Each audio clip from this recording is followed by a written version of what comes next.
Around 700 CE, the Indian subcontinent was a landscape of thousands of localized competing powers. To consolidate authority here meant surviving brutal mountain ranges, impenetrable jungles, and a grid of regional loyalties that shifted with every generation. This animated map illustrates how misunderstood this geography was. When the geographer Ali Idrisi drew this in 1154, he placed south at the top and Sri Lanka in the north. It took nearly 600 years for European cartographers to correct the orientations. For the early medieval rulers actually living there, controlling sweeping territories was a physical impossibility. They were largely confined to heavily fortified garrison towns, completely severed from the hinterlands they claimed to rule. These rulers faced a constant, deadly squeeze.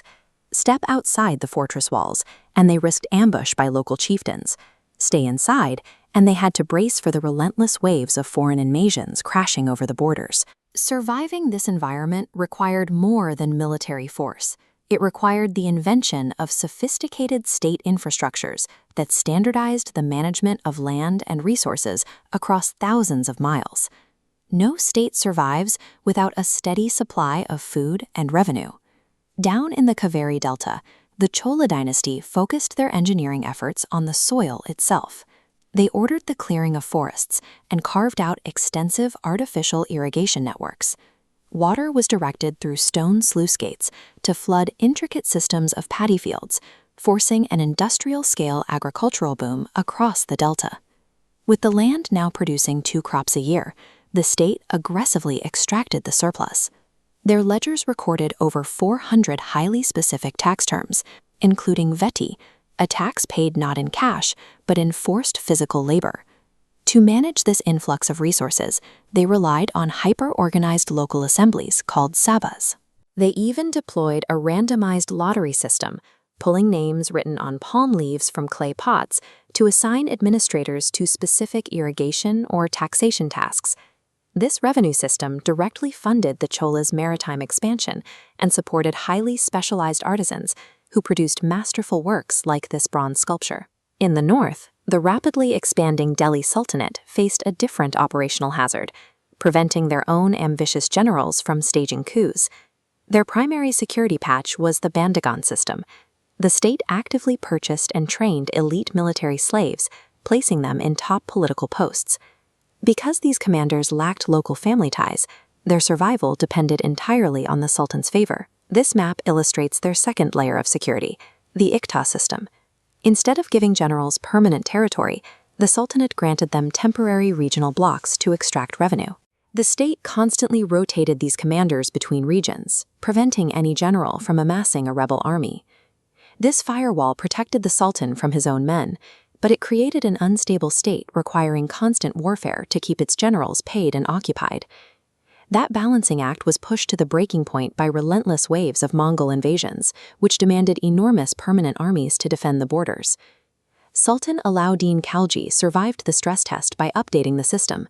He transitioned his troops to strict cash salaries and deployed a network of inspectors to enforce artificial price controls in the markets so his soldiers could afford to eat on their fixed pay.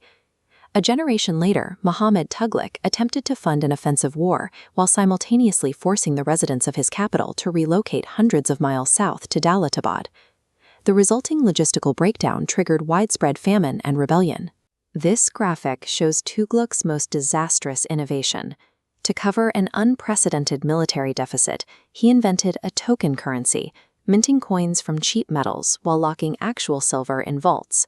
The public exploited this, hoarding precious metals and paying taxes using worthless homemade tokens.